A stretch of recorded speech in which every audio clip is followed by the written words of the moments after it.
Bismillahirrahmanirrahim. Alhamdulillahirabbil alamin. Assalatu wassalamu ala Rasulillah wa ala alihi wa sahbihi ajma'in. Rabbi shrah li sadri wa yassir li amri wahlul 'uqdatam min lisani yafqahu qawli. Alhamdulillah, bersyukur kepada Allah Subhanahu wa taala dengan limpah kurnia Allah. Pada malam ini sekali lagi saya dapat bersama-sama dengan tuan-tuan dan puan-puan setelah lama kita tidak bersama dalam program kuliah maghrib kita. Mudah-mudahan Allah Subhanahu wa taala menghilangkan dengan segera situasi tidak aman yang kita hadapi ini, dan mudah kita dapat kembali seperti biasa dalam kehidupan normal. Pada hari ini insya-Allah saya akan mengupas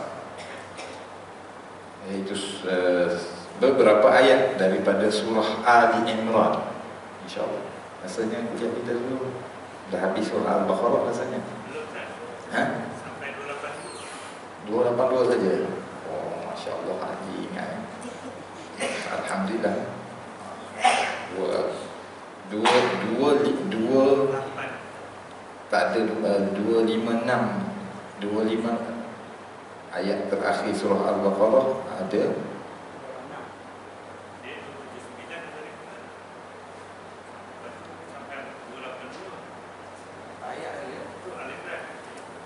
Oh, kita 286 ayat 286. Jadi kita dua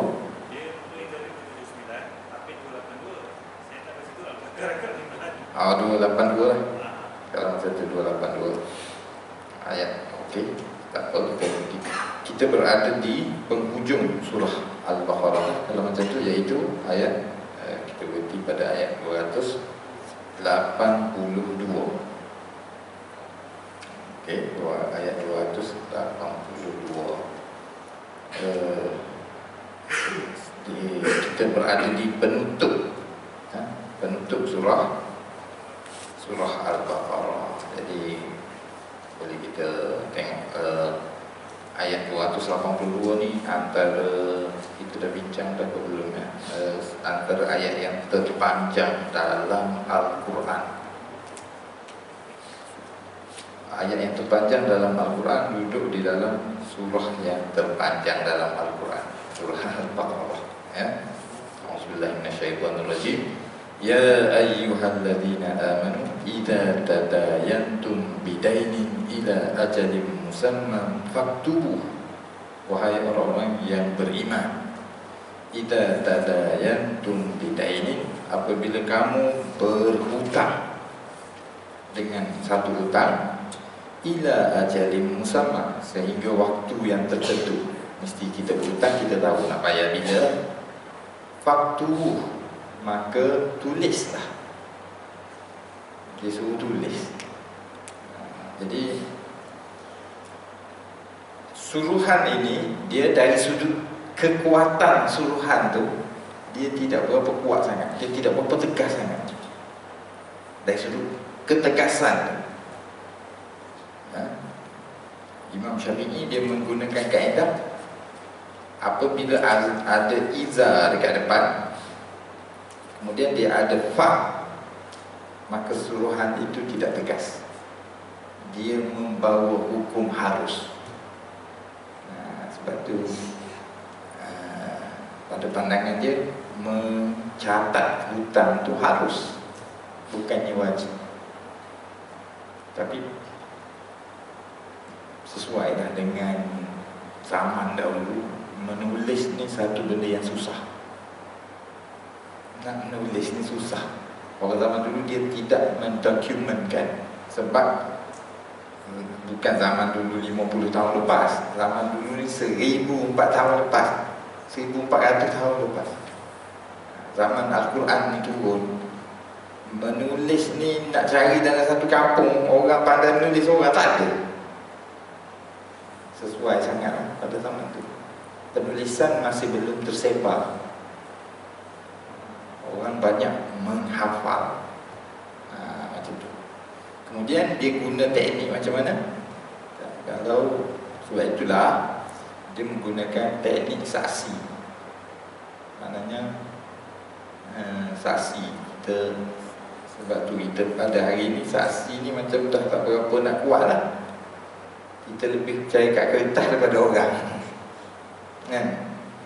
Sebab tu saksi, kita ada saksi nikah aja lagi. Kalau zaman dulu apa-apa dia bergantung kepada orang yang menyokong, orang yang membuktikan. Penulisan tak ada. Orang zaman dulu pula, dia terutamanya masyarakat Arab pada zaman penurunan Al-Quran ni, dia memang ada orang yang budaya amanah tu tinggi. Kalau dia jadi saksi, dia akan betul-betul menunaikan budaya tu tinggi. Bukan semua orang tak nipu, tapi budaya tu tinggi. Budaya bila orang jadikan dia disaksi, maknanya dia menjadi orang kepercayaan, orang merujuk kepada dia. Jadi dia mesti jaga credibility dia, sebab orang beri kepercayaan. Kalau musnah tu macam habislah diri dia. Kepercayaan tu satu yang mahal, sebab dia harga diri. Berapa orang tak pergi kat orang lain, orang panggil kau, orang percaya. Kepercayaan tu satu yang tinggi. Okey, jadi mari Al-Quran dia suruh tulis. Dia tulis ni, kalau kita tengok perkembangan selepas daripada penurunan Al-Quran ni, masyarakat manusia mengalami peredaran dari sudut teknologi penulisan. Rekod tu, dia mula-mula orang Arab ni, dia dari sudut teknologi pengeluaran kertas tak ada. Tanah Arab tu dia tak ada apa-apa teknologi. Dia tak ada kertas.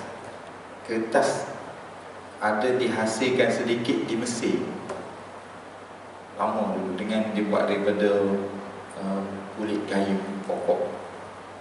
Kemudian ada di Iraq, di Iran, tu sebab dia tamadun ada di situ, dan di China.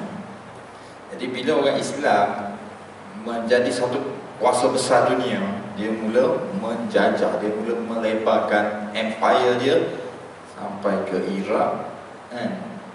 Zaman Saidina Umar pergi sampai ke Iran, mesti dia bawa balik teknologi tu. Penulisan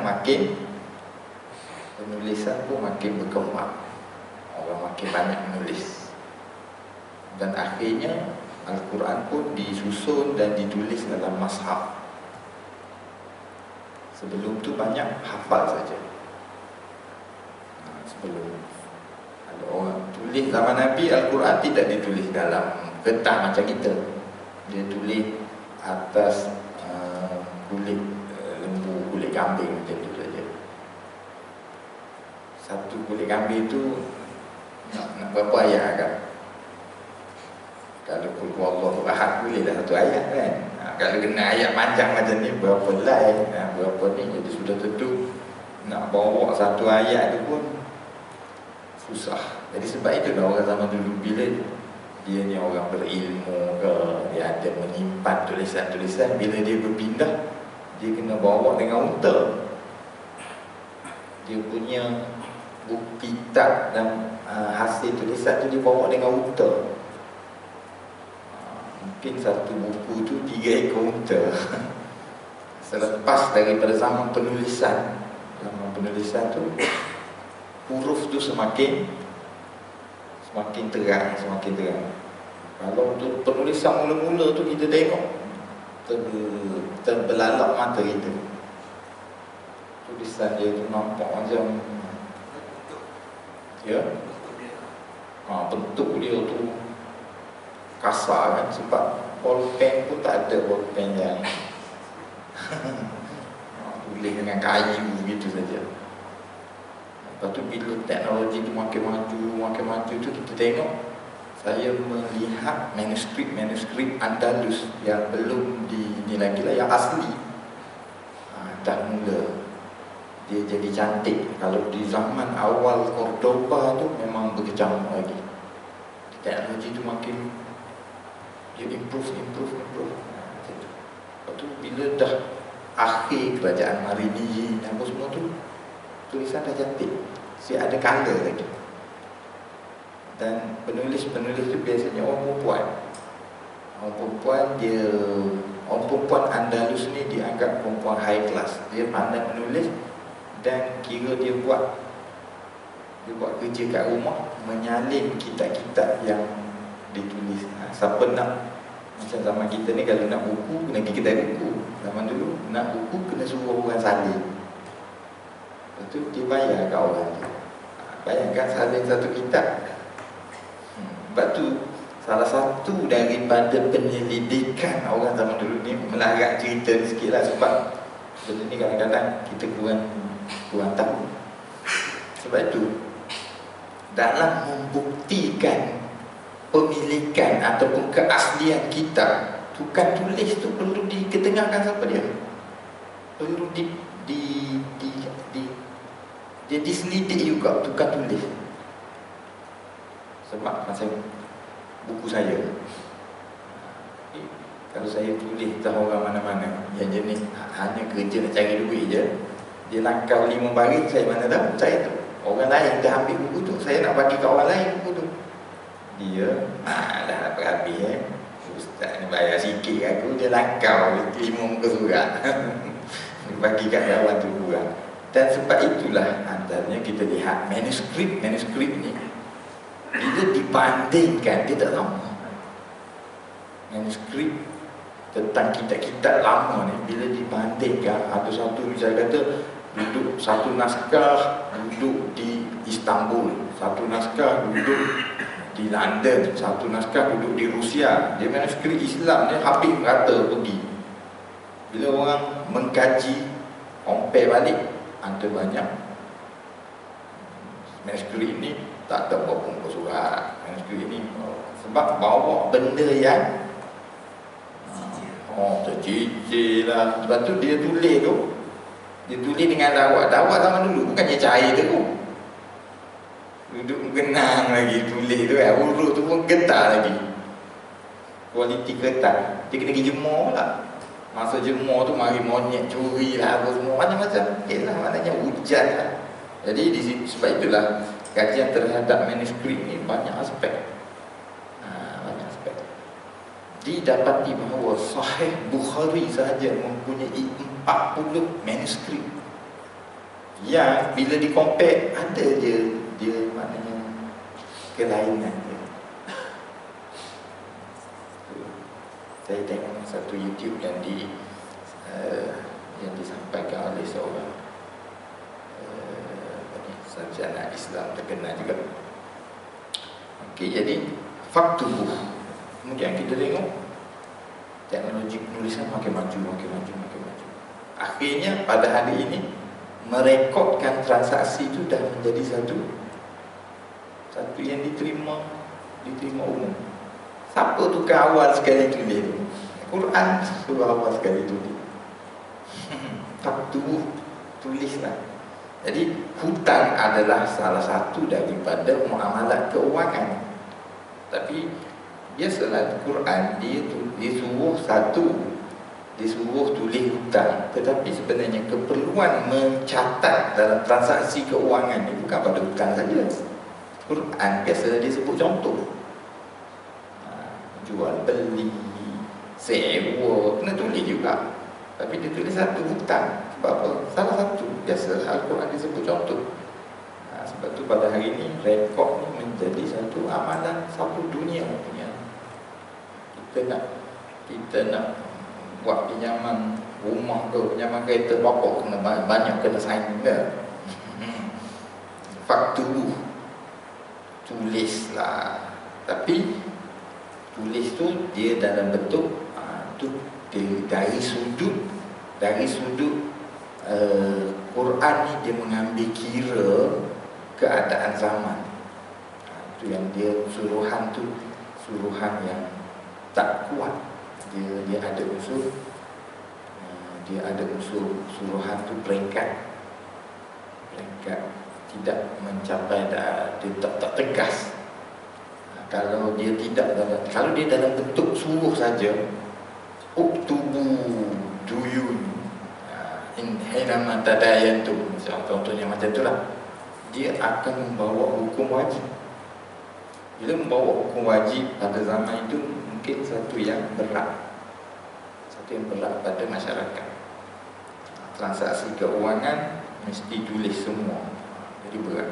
Faktubuh, okey, wal yaktub bainakum katibun bil adl, dan hendaklah yang menulis di antara kamu tu seorang penulis yang adil. Adil di sini apa maksudnya? Wal yaktub bainakum katibun. Sebab apa? Sebab apa kena ada juru tulis? Sebab itulah tadi orang zaman dulu tak ramai yang pandai menulis. Jadi kalau kamu dua tak pandai menulis, kamu cari seorang tukang tulis. Pada hari ini tukang tulis tu dah diinstitusikan. Kita contohnya kita pergi kita buat perjanjian, lawyer tu katib, dia tu penulis. Satu institusi lain yang tidak tidak mempunyai kepentingan dalam kita punya hubungan tadi tu. Satu lawyer. Itu semua benda baru. Tapi adakah benda baru ni tak boleh buat? Tidak valid, bertentangan dengan Islam? Tak ada. Dia mencapai apa yang Islam nak suruh. Apa dia? Bila rekod pembuktian terwujud. Sebab itulah selepas zaman berlalu, zaman moden ni tak cukup dah dengan hanya menulis.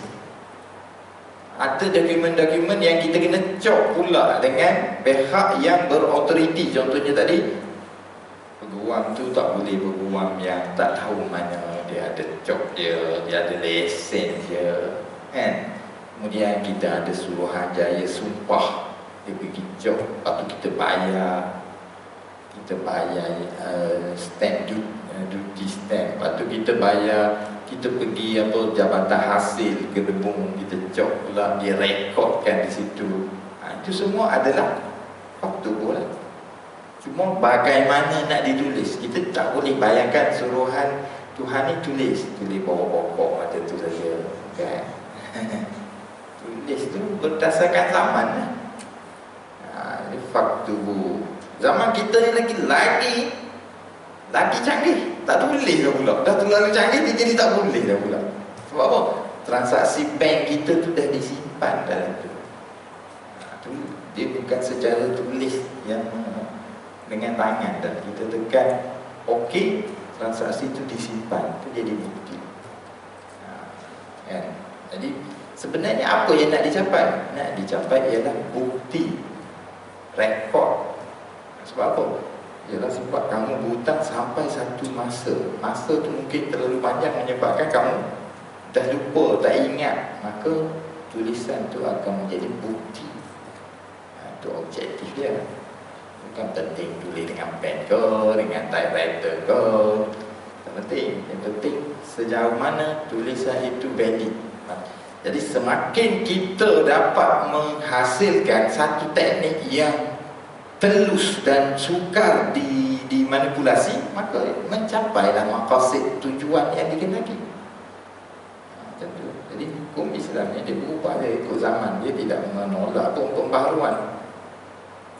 Okey. Faktubuh wal yaktub bainakum katibun bil adl. Saya nak ulas sikit di sini maksud bil adl.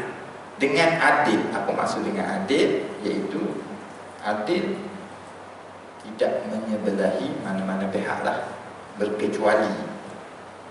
Sebab itulah dalam fiqh Islam, sifat adil di sini dia bukan bermaksud zalim. Maknanya adil lawan dia zalim. Boleh juga adil dan zalim, tetapi para ulama meminjam perkataan adil di sini, lalu dia mendefinisikan orang yang adil ni dengan cara, kalau di dalam ilmu hadis, dalam ilmu periwayatan, orang yang dianggap adil ialah orang yang tidak melakukan dosa besar dan tidak berterusan melakukan dosa kecil. Arti dalam ilmu hadis, arti dalam bab pembuktian. Contohnya syarat menjadi wali, syarat menjadi saksi mestilah adil. Apa maksud adil itu? Adil itu tidak melakukan dosa besar, tidak berterusan melakukan dosa kecil. Setiap orang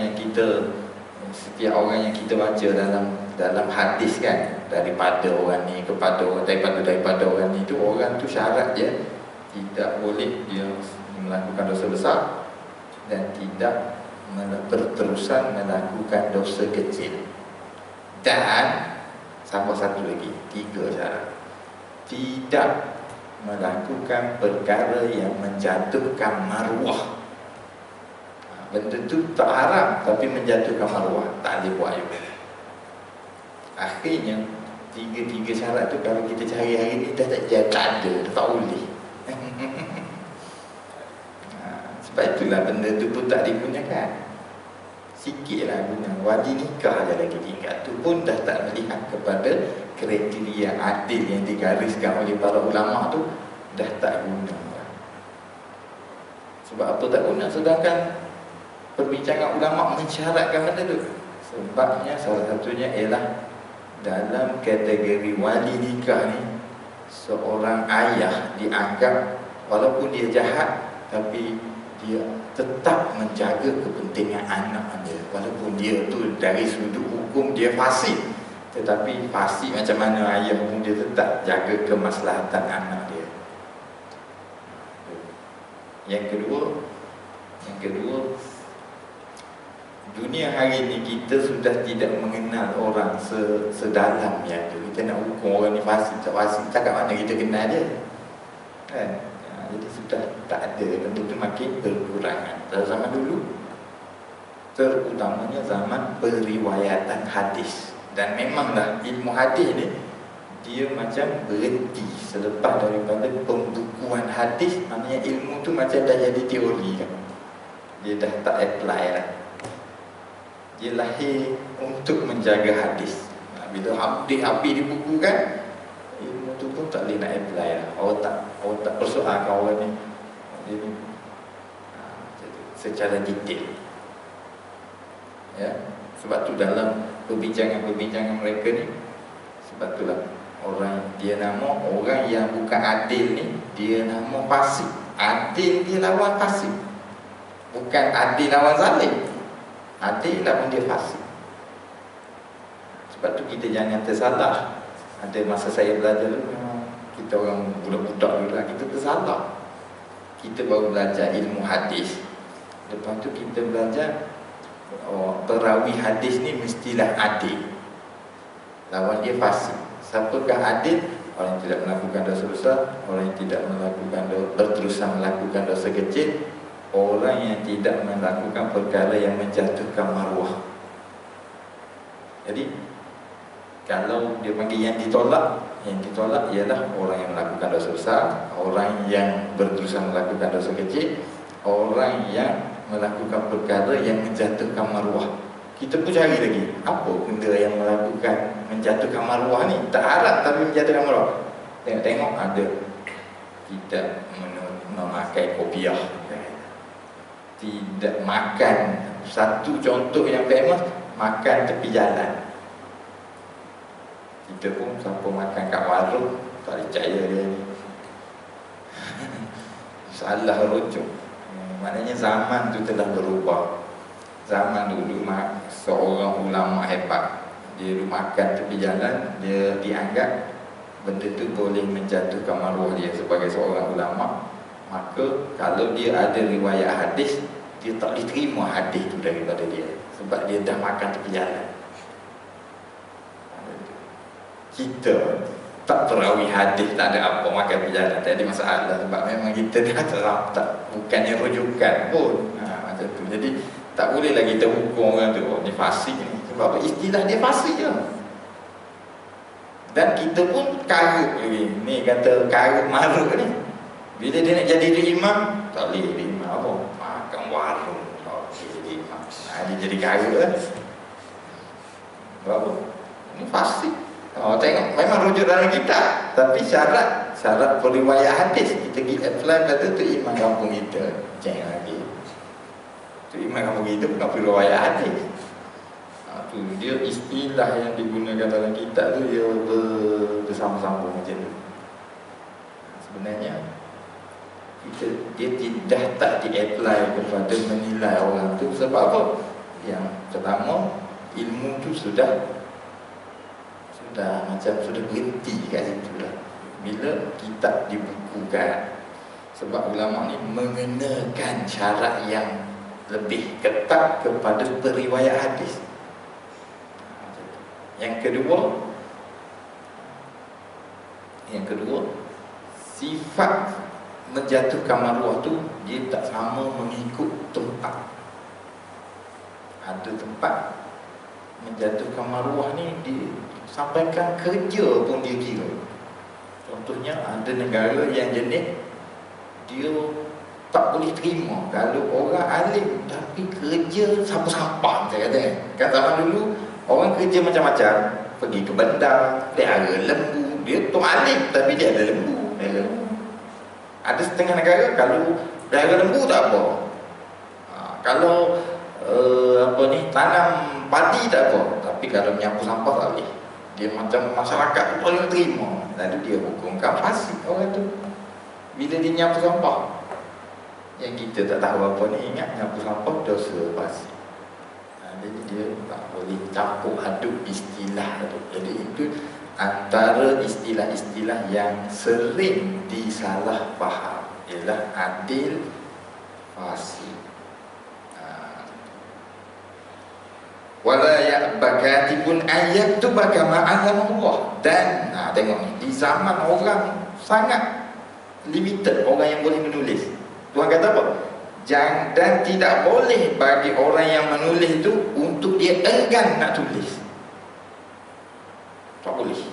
Orang pergi, dia je pandai menulis dalam kampung tu, tiba-tiba orang pergi nak suruh tulis, dia kata tak ada tulis. Malam ada orang mari pula dia tu tak nak tulis. Tak boleh. Dia kena mengikul tugas tu. Maknanya di sini dalam kita punya pekerjaan tu ada tanggungjawab kemasyarakatan. Contohnya kita kata orang jual kedai runcit, dia bukan sahaja-sahaja menjual dia dapat untung, itu bukan. Tapi dalam masa yang sama dia membekalkan, memudahkan masyarakat dalam mendapatkan bahan keperluan. Sebab tu dia ada satu tanggungjawab kat situ. Sebab tu tak boleh macam dia tengok banjir ni, so dah berat boleh setengah lori kan? Berapa dia ambil peluang sebab 3 hari lagi ni berjejung naik harga beras ni, dia pun suruh beras. Tak boleh. Awak ni bukan semata-mata kerja dan cari untung. Untung tu hak awak, tapi awak mempunyai tugas. Semua macam tu. Doktor pun macam tu juga, cikgu ke semua. Tapi ketika mana supply tu banyak, tak terasa lah benda tu. Doktor ramai ya. So satu klinik tutup, tak ada masalah. Dia tutup berapa hari, 5 hari, mana lagi kena beri. Beri untuk 5 hari, tak ada. Tapi ketika mana masyarakat perlu kepada tu, dia enggan, tak boleh. Ini dah ada tanggungjawab sosial lah disebut. Tak boleh. Falyaktub wal yumlil ladzi 'alaihil haqq wal yattaqillah. Maka hendaklah dia menulis, dan orang yang bertransaksi tu yumlil alaih, dia beritahu. Di situ amanah tu bil adl. Sebab apa? Ialah dia 3 orang kan. Dia 3 orang. A, B, A jual, A nak berhutang ke jual, B tukang tulis, C tukang pegang peti, pegang duit. Takut A dengan C ni, A dengan B ni malam tadi dia jumpa dah, esok kita tulis ni, tu memang dia berhutang aku 50,000, kau tipai 100,000, tulis 100,000, dia tu tak ada nulis. Kawan ni berapa hutang 50,000, tukang tulis pun tulis 100,000. Kawan tak pandai nulis, bila nak bayar, bila-bila tak habis-habis lagi, pergi rujuk, apa tak habis lagi bayar, tak, memang tak habis lagi ni berapa. Dia pun pergi tanya orang, 100,000 punya hutangnya dia tulis. Berapa dia counting tahu orang tu. Jadi berlakunya penindasan. Sebab apa? Tulis juga, tapi orang yang menulis tu mestilah memegang amanah. Kena tulis ya. Dan kena pastikan benda tu betul. Hutang RM10 tak apalah, ni hutang. Okey, jadi Tuhan beri panduan ni sebab Tuhan tahu dah manusia ni memang macam tu. Dalam bab duit ni memang lain macam. Kalau semayang tak ada orang nak semayang maghrib 15 rakaat, tiba-tiba nak semayang 15. Wah, apa kalau boleh nak kurang lagi ada. 3 rakaat, 2 boleh Ustaz. Tak boleh 3. Tapi kalau bab duit, sudah. Wal yaktub wal yumli lilladhi alaihi haq wal yattaqillah, dan taklah dia bertakwa kepada Allah. Tengok, dia hubungkan takwa dengan amalan. Takwa ni ukuran dia apa? Dia buat kerja dengan molek bertakwa. Takwa ni bukan falsafah dia duduk sembang apa semua. Bertakwa tinggi iman dia. Tak ada. Wal yattaqillah rabbah wala yabkhas minhu syai'an, dan janganlah dia kurangkan daripadanya sesuatu pun. Macam saya kata tadi lah, dia tambah tu tambah tu. Sebab apa? Dalam keadaan ada orang yang tidak pandai membaca, dia boleh berbuat demikian. Fa in kana alladhi 'alaihi al-haq safihan aw dha'ifan aw la yastati'u an yumil huwa falyumlil wali. Dalam keadaan orang yang memegang hak tu, dia tu safih, orang yang bodoh, orang gila ataupun bodoh ataupun dia lemah. Dhaif ni boleh juga sama ada kecil ke. Safih ni ada juga, maknanya bila tak cukup umur, dia tu yang nak bertransaksi tu dia tak cukup umur, kan? Dia tak pandai mengurus diri dia. Contohnya ialah orang yang tak siuman, au dhaifan, au la yastati'u an yumil, ataupun dia jenis orang yang gagap, dia tak boleh bercakap, ataupun bisu. Maka siapa yang kena bercakap, Pak? Dia kena ada pemegang amanah, wakil dia pula. Terang banyak dia terangkan pendetailan. Waliyu bil adl, dengan adil. Tuhan ingatkan lagi, sebab apa? Ialah pemegang amanah ataupun wakil ni banyak juga tidak adil. Dia buat transaksi untuk anak saudara dia, anak yatim, banyak duit, adik-beradik dia tinggal, banyak harta. Dia anak saudara dia ni kurang siuman. Dia yang nak cakap macam mana budak kurang siuman, dia pun pemegang amanah. Ya, boleh mana boleh lah. Sebut apa ni 1,000 benda lain ditulis. Lepas tu kau bayar belakang kat aku. Jadi Allah Subhanahu Wa Taala nak supaya transaksi berlaku secara telus dan berlaku secara adil. Okey. Waliyu bil adl wastashhidu syahidaini min rijalikum, dan ambillah 2 orang saksi di kalangan lelaki kamu. Rijalikum. Sebab apa dia kata rijalikum? Pada masa tu orang tafsirkan sebagai lelaki kamu, iaitu lelaki orang Islam. Pada hari ini kita nak pembuktian tu mesti di kalangan orang Islam ke bukan orang Islam, itu berlaku perdebatan lah di kalangan ulama. Tapi dalam perkara yang melibatkan pembuktian zaman ini, nampak bahawa Islam tak Islam tu sudah menjadi satu yang tak berapa penting. Tetapi yang penting ialah kejelasan dan kebenaran. Contohnya, lawyer tu bukan Islam, job dia laku sama je dengan lawyer Islam. Macam tu. Boleh tak kita buat transaksi, lepas tu lawyer tu bukan Islam, dia pula jadi macam saksi kepada kita lah. Kita jual beli para sini. Tapi ada ulama yang mentafsirkan rijalikum tu, kum tu ialah orang Islam. Jadi berlaku perdebatan dari situ. Sebabnya apa? Sebab ini bukan urusan keagamaan, dia urusan muamalah, urusan keuangan. Tapi kalau kita tengok dari sudut umumnya pada zaman ini, ketelusan dan kejelasan itu berlaku walaupun bukan pada agama yang sama. Okey, mir rijalikum, daripada lelaki ya. Al-Quran menyebut seorang lelaki, mir rijalikum, syahidain, dua orang lelaki. Fa illam yakuna rajulain, kalau tidak ada dua orang lelaki, farajulun wa imra'atan. Wa imra'atan, farajulun wa imra'atan, seorang lelaki dan dua orang perempuan. Ini juga menjadi perdebatan. Sebab apa pula dua orang perempuan? Orang lelaki dengan orang perempuan ni tak sama ke?